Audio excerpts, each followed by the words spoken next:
happy Sunday. I'm Chelsea from thestudенtarchitect.com, which is an online space for architects and architecture students. And there you'll find a variety of resources like helpful guides, online courses, blog posts, and all sorts of things. So again, check out thestudentarchitect.com for more information.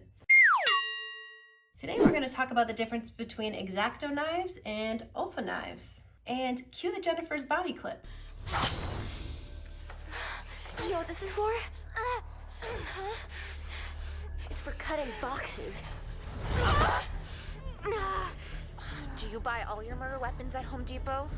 God, you're a bunch. I just had to show that clip. It's a little too relevant for the time of the year and the subject that we're discussing today. So I just wanted to give a little shout out to pretty much the only horror movie that I can watch, only because it's a comedy horror movie. So shout out to Jennifer's Body.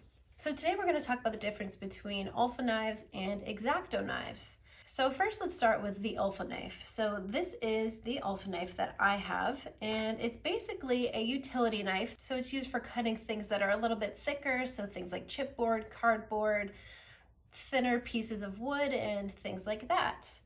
And then we have the X-Acto knife. So as is kind of implied in the name, it's for when you want to be a little bit more exact, a little bit more precise, and if you're cutting thinner materials, so things like paper, or even if you wanted to score your chipboard or cardboard to make it a little bit easier to make bends in the material.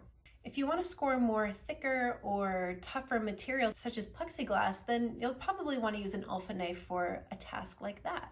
So one thing that you always want to keep in mind when you're using knives like this is that you always want to use a sharp blade.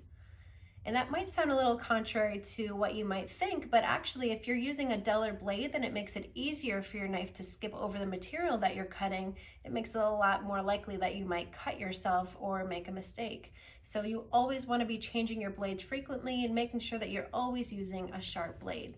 Another thing that you can do to make sure that you're staying safe is to use a straight edge ruler, and that's something that we'll cover in another video, but it's something that I want you to keep in mind. Also, always make sure to retract or take out the blades when you're not using them. So for a utility knife, you'll usually have a lever here to push up or down to retract or detract your blade.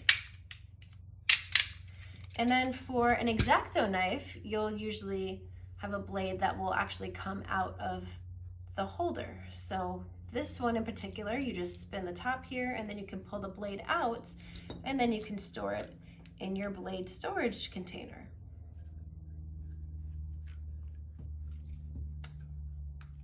Voila.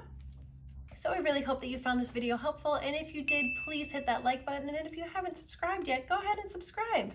It really helps out my channel and it lets YouTube know that you like videos like this and they'll show you more of them. I really hope you have a great day, and I'll see you next Sunday.